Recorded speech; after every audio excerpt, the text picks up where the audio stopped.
Subscribe करिए हमारे channel target UP TET CTET को और बेल आइकन को दबाइए।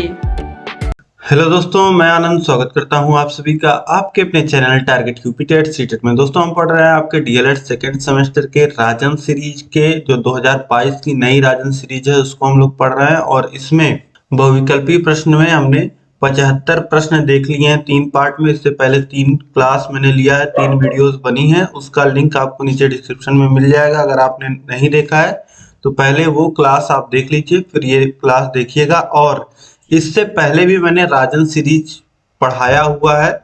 आपको पता है कि डीएलएड हम लोग शुरू से आपको पिछले 3 सालों से डीएलएड की क्लासेस हम लोग लेते आ रहे हैं। तो डीएलएड की बहुत सारी क्लासेस अवेलेबल हैं चैनल पे, और सभी क्लासेस अभी भी आपके लिए वैलिड हैं। अभी भी आप जो पुरानी क्लासेस हैं उनसे पढ़ेंगे तो आपकी तैयारी बहुत बेहतरीन होगी। पूरी क्लासेस मैंने ली हैं सेकेंड सेमेस्टर मैथ की, और साथ ही एक ही वीडियो में जो मास्टर क्लास होती है हमारी, उसमें पूरा मैंने एक ही क्लास में आपका पूरा सिलेबस पढ़ाया हुआ है। और आपके फॉर्मूले का वीडियो मैंने बनाया हुआ है। आपके जितने प्रीवियस ईयर क्वेश्चन पेपर हैं सभी को मैंने सॉल्व कराया हुआ है।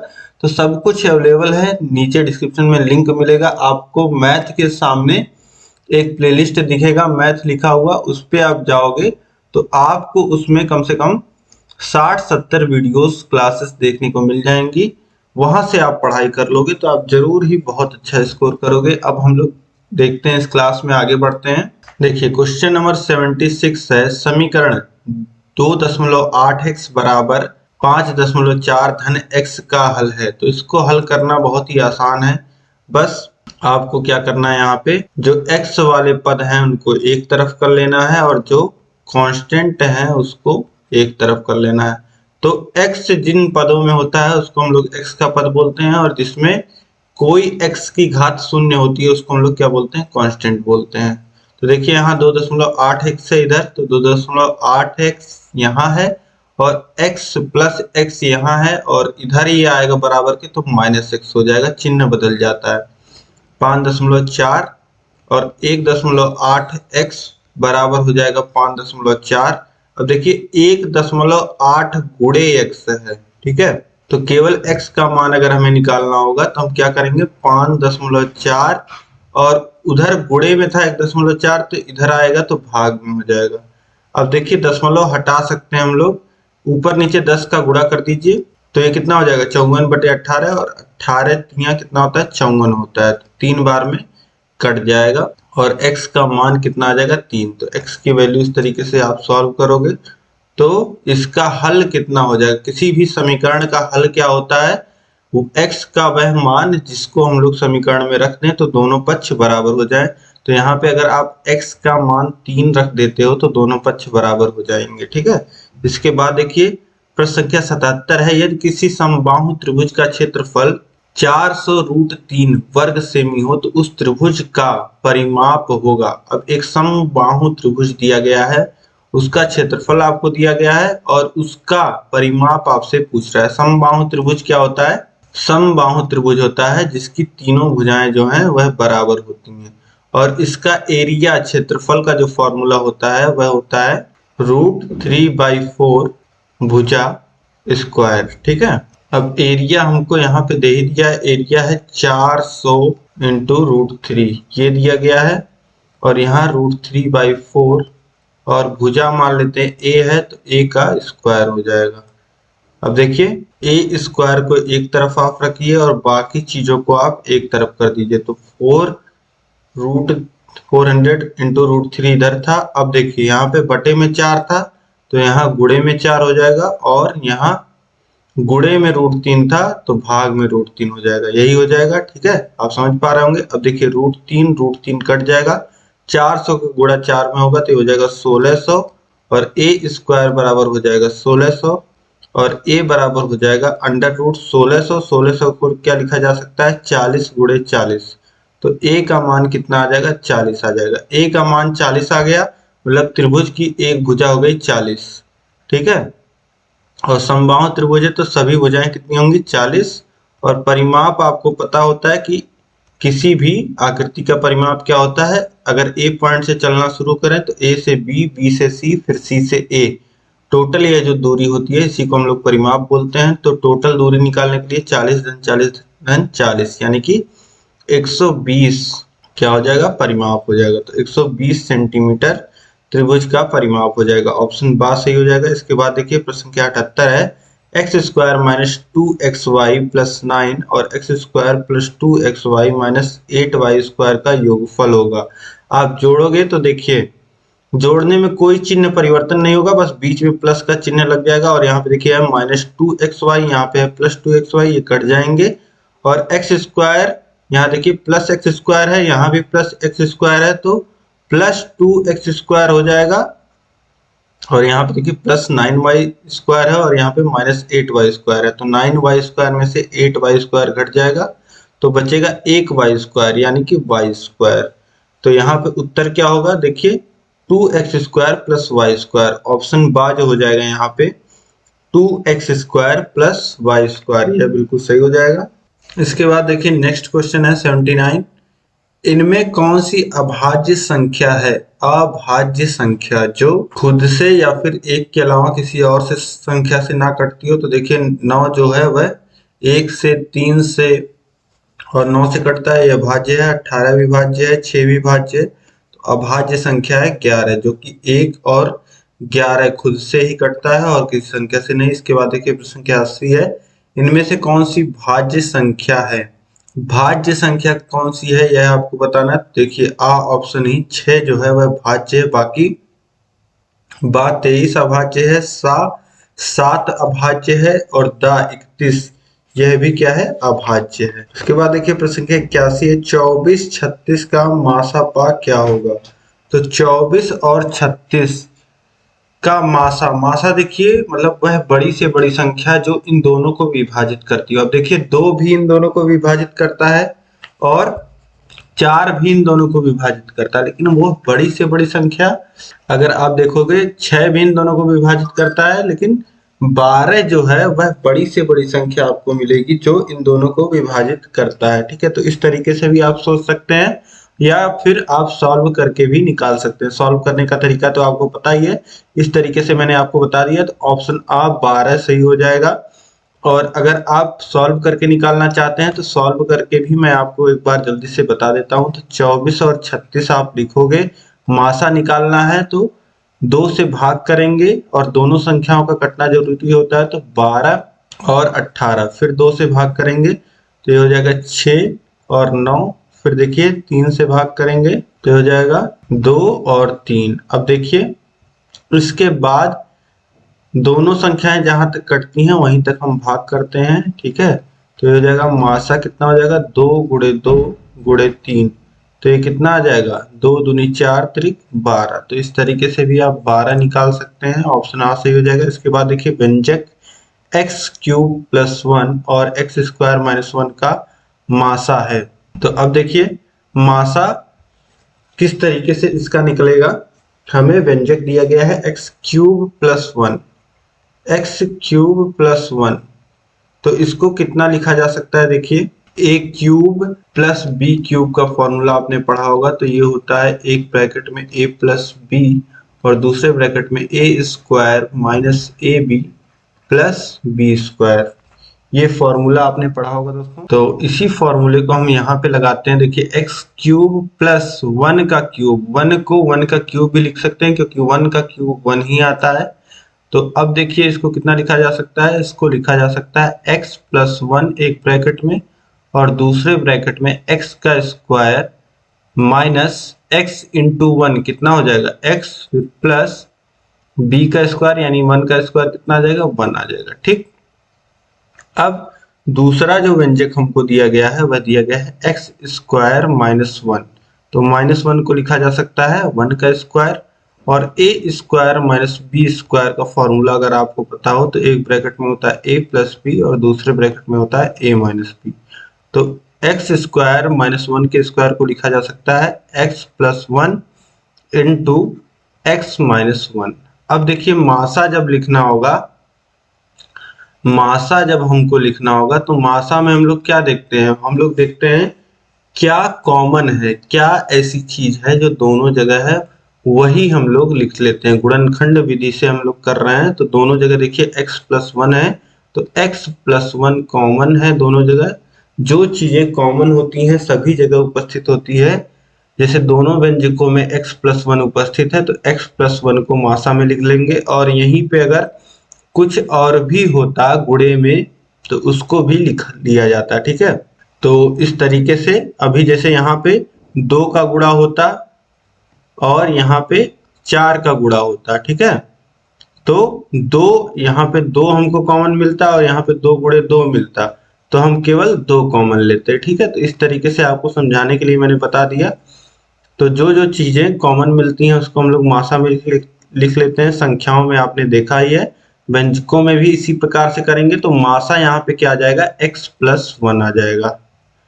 तो ऑप्शन आ जो हो जाएगा x+1, यह बिल्कुल सही हो जाएगा। अब इसके बाद देखिए प्रश्न संख्या 83 है, 3x² into y² comma 4xy का लघुत्तम समापवर्त है।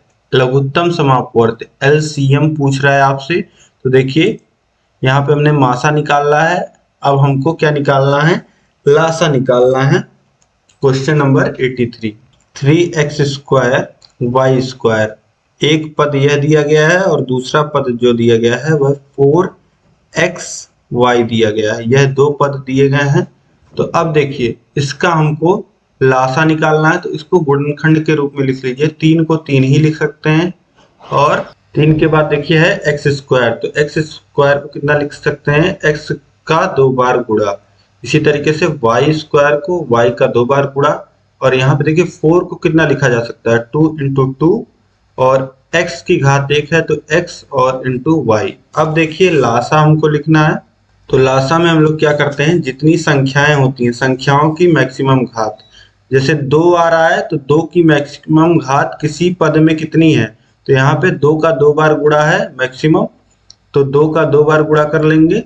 इसी तरीके से यहाँ पे देखिए 3 आ रहा है, तो सभी पदों को हम लोग लिखते हैं, जितनी भी संख्याएं और जितने भी वेरिएबल्स आते हैं लासा में सभी को लिखा जाता है। और मासा में केवल जो हर जगह उपस्थित हो, 2 पद अगर दिए गए हैं तो दोनों में अगर उपस्थित हो, 3 पद 4 पद दिए गए हैं तो तीनों और चारों में उपस्थित होना चाहिए। ठीक है, तो यहाँ पे अब देखिए लासा में सभी को लिखा जाता है, तो सभी को हम लिख रहे हैं, 2 को लिखना है, और जिस पद को लिखा जाएगा वह सबसे अधिक बार जितनी बार आया उसको लिखा जाएगा। तो 2 सबसे अधिक बार 2 बार आया है, और 3 सबसे अधिक बार यहीं पे 1 बार आया है, और कहीं 3 आया नहीं दूसरे पद में, तो 3 को 1 बार लिखेंगे। अब देखिए x यहाँ 1 बार आया है, यहाँ 2 बार आया है, तो x को 2 बार गुणे के रूप में लिखिए।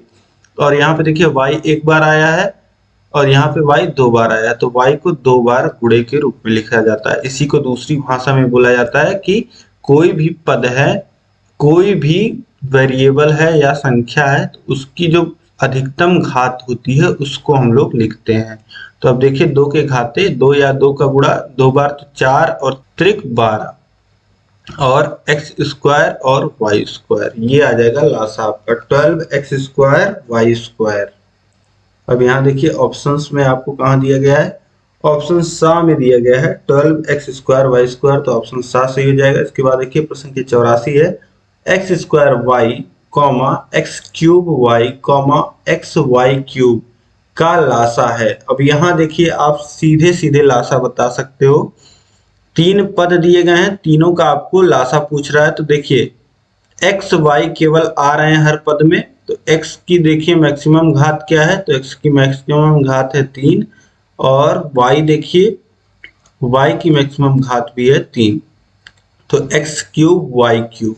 ऑप्शन बा जो हो जाएगा यह सही हो जाएगा। ठीक, आप लासा जैसे अभी मैंने गुणनखंड के माध्यम से निकाला उस तरीके से आप निकालोगे तो भी क्या आपको मिलेगा, x³ y³। और मासा भी आप देख लीजिए, प्रश्न संख्या 85 में आपसे पूछ रहा है x³ y² x² y³ और x के पावर 4 y के पावर 4 का मासा है। तो देख लीजिए यहाँ पे 3 पद आ गए। अब इन 3 पदों को हम कंपैरिजन करेंगे, मासा निकालना है इन 3 पदों का। पहला पद है x³ y², तो इसको कितना लिखा जा सकता है, x का 3 बार गुणा और इंटू y का 2 बार गुणा। इसके बाद दूसरा पद जो है वह है x² y³, यानी कि x का 2 बार गुणा और इंटू y का 3 बार गुणा। ठीक, उसके बाद देखिए तीसरा पद आपको दिया गया है x के पावर 4 y के पावर 4, यानी कि x का 4 बार गुणा, x का 4 बार गुणा और y का 4 बार गुणा। इसका मासा हमको निकालना है, HCF निकालना है, हाईएस्ट कॉमन फैक्टर। आपको मैंने बताया कि मासा में जो सभी में उपस्थित हो वह हम लोग लिखते हैं। अब जैसे देखिए x है, x सभी में उपस्थित है तो x लिख लेंगे। ठीक, इसी तरीके से एक x और सभी में उपस्थित है तो x लिख लेंगे। फिर इसके बाद देखिए x यहाँ उपस्थित है लेकिन दूसरे वाले पद में आप देखेंगे तो x 2 से ज्यादा उपस्थित नहीं है, तो अब x को लिखना छोड़ देंगे। अब देखिए y यहाँ उपस्थित है दूसरे पद में और तीसरे पद में भी, तो y लिख लेंगे। इसके बाद देखिए y यहाँ उपस्थित है, यहाँ उपस्थित है, यहाँ उपस्थित है तो y लिख लेंगे। अब देखिए y पहले में नहीं है, दूसरे और तीसरे वाले में है तो नहीं लिखेंगे। ठीक है, सब में होना जरूरी है। तो अब यहाँ पे मासा कितना आ जाएगा, x का 2 बार गुणा x स्क्वायर और y का 2 बार गुणा y स्क्वायर। तो यहाँ पे मासा कितना हो गया, x स्क्वायर y स्क्वायर। तो ऑप्शन आ जो यहाँ पे दिया गया है x स्क्वायर y स्क्वायर, ये बिल्कुल सही हो जाएगा। उम्मीद है कि व्यंजकों का भी लासा मासा आप समझ पा रहे होंगे किस प्रकार हम निकालना है। बहुत ही आसान है निकालना। ठीक है, तो चाहे संख्याओं का लासा मासा, संख्याओं का लासा मासा तो आपको आता ही है, और अब आप व्यंजकों का भी लासा मासा निकाल पाएंगे। इसके बाद देखिए प्रश्न संख्या 86 है, भाज्य का सूत्र है। भाज्य का सूत्र क्या होता है, भाज्य मतलब जिसमें भाग दिया जा रहा हो। जैसे 35 में अगर हम लोग 6 से भाग दें तो 6 पच्चे 30 और हासिल क्या लगता है, हासिल लग जाता है यहाँ पे, और यहाँ पे देखिए शेषफल क्या आ जाता है 5 और भागफल क्या आ जाता है 5 आ जाता है। ठीक है, तो इसे जो 35 है वह क्या है, भाज्य है। शेषफल यहाँ पे देखिए क्षेत्रफल लिखा है तो यह गलत होगा, ये सही होगा। ऑप्शन दा जो है आपका, भाज्य बराबर भाजक गुणे भागफल धन शेषफल। तो ऑप्शन दा जो हो जाएगा यहाँ पे आपका, यह बिल्कुल सही हो जाएगा। आप देखिए 35 बराबर आप क्या लिख सकते हैं, भाजक 6 है और गुणे भागफल कितना है, भागफल 5 है और शेषफल क्या है 5 है, तो ये कितना आ जाएगा 35 के बराबर आ जाएगा। इस तरीके से यह सूत्र हो जाएगा आपका, भाज्य बराबर भाजक गुणे भागफल धन शेषफल, यह होता है भाज्य का सूत्र। इसके बाद देखिए प्रश्न संख्या 87 है, सबसे छोटी प्राकृतिक संख्या है। सबसे छोटी प्राकृतिक संख्या, गिनती कहाँ से हम लोग शुरू करते हैं, 1 2 3 4 नेचुरल नंबर, तो ऑप्शन बा 1 से शुरू होता है, तो सबसे छोटी प्राकृतिक संख्या हो जाएगा 1। इसके बाद देखिए प्रश्न संख्या 88 है, 1 की पूर्ववर्ती संख्या है। तो 1 की पूर्ववर्ती संख्या क्या होती है, किसी संख्या से पहले आने वाली संख्या। तो 1 में से हम लोग पूर्ववर्ती संख्या निकालते कैसे, 1 घटा करके, तो 1 में से 1 घटाएंगे तो 0। एक संख्या जो 1 है, संख्या 1 की पूर्ववर्ती संख्या जो होगी वह 0 होगा। ठीक, लेकिन यहीं पे अगर लिख दे प्राकृतिक संख्या 1, प्राकृतिक संख्या 1 की पूर्ववर्ती संख्या, तो प्राकृतिक संख्या 1, तो प्राकृतिक संख्याएं अभी यहाँ पे देखा आपने 1 से शुरू होता है और इनफाइनाइट तक जाता है इस तरीके से। तो 1 से पहले तो कोई प्राकृतिक संख्या आता ही नहीं है, तो 1 में से 1 घटाएंगे तो उससे पहले कोई प्राकृतिक संख्या हमको मिलेगा ही नहीं, 0 तो प्राकृतिक संख्या होता नहीं है। तो अगर केवल 1 की पूर्ववर्ती संख्या आपसे पूछ रहा है तो वह 0, ऑप्शन आ सही हो जाएगा। लेकिन यहीं अगर क्वेश्चन में लिख दे प्राकृतिक संख्या 1 की पूर्ववर्ती संख्या, तो यहाँ पे इनमें से कोई नहीं, यह ऑप्शन सही हो जाएगा। ठीक है, या 1 की प्राकृतिक संख्या 1 की कोई भी पूर्ववर्ती संख्या नहीं होती है। ठीक है, तो आप अंतर समझ पा रहे होंगे कि संख्या 1 की पूर्ववर्ती संख्या 0 होगा और प्राकृतिक संख्या 1 की पूर्ववर्ती संख्या कोई नहीं होती है। ठीक है, तो इसके बाद अब अगला प्रश्न देखते हैं हम लोग, प्रश्न संख्या 89, 101 से बड़ी क्रमागत संख्या है। 101 से बड़ी, 101 से बड़ी क्रमागत संख्या की बात कर रहे हैं। तो क्रमागत संख्या मतलब इसके बाद आने वाली संख्या, तो एक जोड़ेंगे तो कितना आ जाएगा 102। तो 101 के बाद क्या आता है 102, तो ऑप्शन आ सही हो जाएगा। इसके बाद देखिए संख्या 90 है, ब्रैकेट में लिखा गया है 15 ऋण 12 गुणे 3, 15 ऋण 12 गुणे 3, फिर बराबर में लिख दिया गया है। अब देखिए यहाँ पे 3 का गुणा 15 में होगा, ब्रैकेट खुलेगा, फिर ऋण 12 में गुणा होगा 3 का। ठीक, अब यह कौन सा नियम है, तो व्यवकलन मतलब होता है घटाना, सब्सट्रैक्शन। तो व्यवकलन पे यहाँ पे देखिए घटाने में घटाना हो रहा है और उसके बाद घटाने में गुणा हो रहा है, तो व्यवकलन पे गुणा का बंटन नियम। व्यवकलन मतलब होता है सब्सट्रैक्शन, घटाना, गुणा मतलब आप जान ही रहे हो मल्टीप्लिकेशन, और बंटन का क्या मतलब होता है वितरण है, डिस्ट्रीब्यूशन। ठीक है, तो किस तरीके से घटाने पर अगर गुणा हो और वितरण हो, इसका नियम जो है वह यहाँ पे लगा हुआ है। इसी के आधार पे हम लोग इसको इतना लिखे हुए हैं। ठीक है, इसको हम लोगों ने इतना व्यवकलन पे गुणा का बंटन नियम जो होता है उस पे हम लोगों ने लिखा हुआ है। ठीक है, ऑप्शन साज हो जाएगा, यह बिल्कुल सही हो जाएगा। इसके बाद देखिए प्रश्न संख्या 91 है, ऋण 8 ब्रैकेट में ऋण 8 का योज्य प्रतिलोम है। तो देखिए ऋण और ऋण 8 का योज्य प्रतिलोम आपको निकालना है। तो पहले आप इसी को देख लीजिए, ऋण का गुणा ऋण में होगा तो धन हो जाएगा, यानी कि 8 का योज्य प्रतिलोम आपसे पूछ रहा है। तो संख्या अगर a हो तो उसका योज्य प्रतिलोम जो होता है वह होता है -a। तो 8 संख्या है तो उसका योज्य प्रतिलोम क्या होगा -8। योज्य प्रतिलोम का मतलब होता है किसी संख्या कि वह संख्या जिसको हम लोग उसमें जोड़ दें तो मान जो हो शून्य हो जाए। तो 8 में ऐसा क्या हम जोड़ दें कि मान शून्य हो जाए, तो ऋण 8। तो यहाँ पे ऋण 8 और ऋण 8 का योज्य प्रतिलोम क्या होगा, ऋण 8 होगा। ऑप्शन आ जो हो जाएगा ये बिल्कुल सही हो जाएगा। इसके बाद देखिए संख्या 92, निम्नलिखित में से कौन सी परिमेय संख्या नहीं है।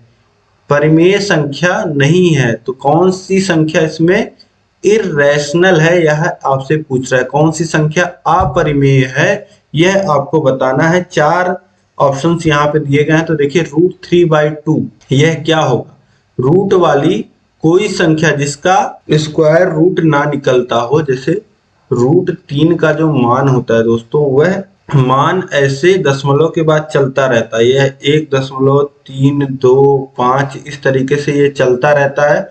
तो इसको आप p/q के रूप में व्यक्त नहीं कर सकते हैं। अब इसी दशमलव के नीचे अगर /2 भी लगा दें तो भी जो आएगी संख्या दशमलव में, वह जैसे देखिए कितना आएगा 0.8612 ऐसे कुछ आएगा। ठीक है, लेकिन वो भी इसको भी आप p/q के रूप में व्यक्त नहीं कर पाओगे। तो √3/2 को हम लोग p/q के रूप में व्यक्त नहीं कर सकते हैं, यानी कि यह एक अपरिमेय संख्या है, यानी कि परिमेय संख्या नहीं है। तो ऑप्शन आ आपका सही हो जाएगा। इसके बाद देखिए पाई जो होता है, पाई का जो एक्चुअल वैल्यू होता है वह होता है 3.1415। इस तरीके से यह भी चलता रहता है। ठीक है, तो यह भी क्या होती है, पाई भी एक अपरिमेय संख्या होती है। अब कहीं आप पाई का मान देख लोगे 22/7 तो आप बोलोगे कि ये तो p/q के रूप में व्यक्त किया जा सकता है। 22/7 तो स्वयं p/q के रूप में है। तो पाई का मान हम लोग 22/7 लिखते हैं, ये अप्रोक्सीमेट वैल्यू लिखते हैं, लेकिन जो पाई जो होती है वह अपरिमेय संख्या होती है, यह आप जानो। ठीक है, तो यहाँ पे 2 अपरिमेय संख्याएं आपको मिल गई और 0.69 इसी को आप लिख लो 69/100। तो यह क्या हो गया, परिमेय संख्या हो गया। और इसी तरीके से 5/√16 लिखा है तो इसको हम लोग क्या लिख सकते हैं 5/4। ठीक है, √16 को 4 लिख देंगे। अब देखिए यहाँ पे 2 संख्याएं ऐसी हैं जो अपरिमेय हैं, 2 परिमेय हैं। ठीक है, तो यहाँ पे 2 ऑप्शन सही होना चाहिए, आ और बा, यह दोनों ऑप्शन सही हैं। यह दोनों संख्याएं परिमेय संख्याएं नहीं है। अब इसके बाद देखिए प्रश्न संख्या 93 है, धन पूर्णांक 3a धन 5 के ठीक बाद का धन पूर्णांक होगा। तो बोला गया है 3a धन 5 यह एक धन पूर्णांक है, तो कोई भी धन पूर्णांक को उसका अगर ठीक बाद आने वाला धन पूर्णांक अगर हमें निकालना हो, जैसे 5 के बाद आने वाली संख्या अगर हमें निकालनी है तो धन 1 करेंगे 6 आ जाएगा। तो यहीं पे अगर धन 1 कर दें तो हमें क्या मिल जाएगा 3a धन 6, तो वह क्या हो जाएगा 3a धन 5 के बाद आने वाला धन पूर्णांक। तो ऑप्शन बा 3a धन 6 यह बिल्कुल सही हो जाएगा। इसके बाद देखिए प्रश्न संख्या 94 है, निम्नलिखित में से योगात्मक तत्समक है। योगात्मक तत्समक यानी कि एडिटिव आइडेंटिटी। एडिटिव आइडेंटिटी क्या होता है कि किसी भी संख्या में हम वह संख्या जोड़ें तो उसके मान में कोई परिवर्तन ना हो। तो शून्य को हम लोग किसी संख्या में जोड़ते हैं तो उसके मान में कोई परिवर्तन नहीं होता है, इसलिए ऑप्शन आ शून्य क्या हो जाएगा योगात्मक तत्समक हो जाएगा। ऑप्शन आ सही जाएगा। इसके बाद देखिए प्रश्न संख्या 95 है, 7/3 का योज्य प्रतिलोम क्या होगा। तो किसी भी संख्या का मैंने बताया आपको a है तो उसका -a योज्य प्रतिलोम होता है। तो 7/3 है तो -7/3 उसका योज्य प्रतिलोम हो जाएगा। ऑप्शन बा जो हो जाएगा यह बिल्कुल सही हो जाएगा। योज्य प्रतिलोम मैंने आपको बता रखा है कि किसी संख्या का योज्य प्रतिलोम वह संख्या होता है जिसको उसमें अगर हम जोड़ दें तो उसका मान शून्य हो जाए। तो 7/3 में -7/3 अगर हम जोड़ते हैं तो मान हमको कितना मिलेगा शून्य मिलेगा। इसके बाद देखिए प्रश्न संख्या 96 है, x² - 1 का सरलतम x² - 1 x+1 का स्क्वायर का सरलतम रूप है। अब देखिए x² अंश में देखिए x² - 1 लिखा है, 1 का स्क्वायर लिखा जा सकता है। अब फॉर्मूला लगा दीजिए, पहले भी मैंने आपको बताया है फॉर्मूला a² - b² का। तो ये कितना हो जाएगा, इस हिसाब से एक ब्रैकेट में x+1 और दूसरे ब्रैकेट में x-1, ठीक। और नीचे देखिए x+1 का होल स्क्वायर है तो इसको आप लिख दीजिए एक ब्रैकेट में x+1 और x+1 का 2 बार गुणा हो जाएगा। तो देखिए x+1 कट जाएगा और सरलतम रूप जो आ जाएगा वह x-1 अंश में और हर में x+1। तो अंश में देखिए x-1 और हर में x+1। तो ऑप्शन आ में दिया गया है, तो ऑप्शन आ यहाँ पे बिल्कुल सही हो जाएगा। इसके बाद देखिए नेक्स्ट क्वेश्चन है 97, परिमेय संख्या ऋण 24/45 के समतुल्य संख्या है। ऋण 24/45। अब देखिए दोनों ही 3 से कटने वाली संख्याएं हैं, तो 3 से 24 को काटेंगे तो 8 त्रिक 24 होता है और 3 से काटेंगे तो 15 बार में ये कट जाएगा। अब देखिए माइनस ज्यों का त्यों है तो माइनस लिख लीजिए, -8/15 यह इसका सरलतम रूप भी हो जाएगा और समतुल्य संख्या भी हो जाएगी। तो ऑप्शन बा जो हो जाएगा ऋण 8/15 यह बिल्कुल सही हो जाएगा। इसके बाद देखिए 98 है, समीकरण x/4 धन 10 बराबर ऋण 4 में x का मान है। तो कुछ नहीं, आप हर बराबर कर लीजिए, हर बराबर करेंगे तो ऊपर 10 में 4 का गुणा होगा, ये हो जाएगा 40 और हर में जो 4 आएगा वह बराबर के उधर जाके गुणे में हो जाएगा। तो ये हो जाएगा ऋण 4 में गुणा होगा 4 का तो हो जाएगा ऋण 16 और x को एक तरफ रखिए और बाकी ऋण 40 धन 40 उधर जाएगा तो ऋण 40 हो जाएगा। तो ऋण 16 और ऋण 40 कितना हो जाएंगे, ऋण 56 हो जाएंगे। तो ऑप्शन आ x बराबर ऋण 56 यही वैल्यू आ जाएगी। ऑप्शन आ सही हो जाएगा। इसके बाद देखिए प्रश्न संख्या 99 है, एक वर्ग जिसकी भुजा 1.6 मीटर है वर्ग का क्षेत्रफल होगा। वर्ग का क्षेत्रफल आपको पता है a² होता है, तो 1.6 का स्क्वायर भुजा का वर्ग यह कितना हो जाएगा, 16 का स्क्वायर कितना होता है 256 होता है और 2 स्थान पे दशमलव, तो 2.56 वर्ग मीटर यही आ जाएगा 2.56। ऑप्शन बा जो हो जाएगा 2.56 यह बिल्कुल सही हो जाएगा। इसके बाद देखिए प्रश्न संख्या 100 है, सबसे छोटी सम अभाज्य संख्या। अब सम संख्याएं अगर हम लोग लिखते हैं क्या होता है, 2, 4, 6, 8, 10 ये होती हैं सम संख्याएं। अब सबसे छोटी सम अभाज्य संख्या, तो सम होनी चाहिए और अभाज्य होनी चाहिए।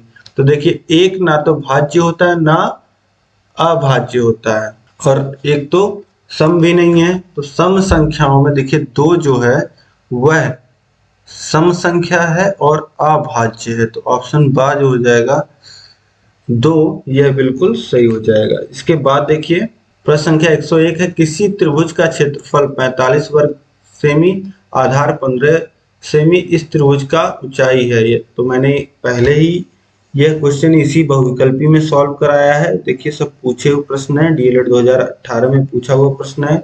त्रिभुज का क्षेत्रफल का जो सूत्र होता है वह होता है, त्रिभुज का क्षेत्रफल 45 वर्ग सेमी दिया ही गया है और 1/2 आधार गुणे ऊंचाई, तो 15 गुणे ऊंचाई। अब ऊंचाई कितनी आएगी, 15 से काटिए 45 को 3 बार में कट जाएगा, तो 2 का गुणा 3 में होगा, तो ऊंचाई कितनी आ जाएगी, ऊंचाई आ जाएगी 6 सेंटीमीटर। तो ऑप्शन द 6 सेंटीमीटर यह बिल्कुल सही हो जाएगा। इस तरीके से यहाँ पे देखिए जितने भी प्रश्न थे आपके बहुविकल्पी में राजन के, मैंने 4 पार्ट में पूरे कंप्लीट करा दिए। तो इन वीडियोस को आप शेयर कर दीजिए। इस वीडियो को आप सबसे पहले सभी ग्रुपों में अपने सभी दोस्तों में शेयर कर दीजिए। वीडियो को आप लाइक कर दीजिए, ठीक है, लाइक का बटन प्रेस कर लीजिए।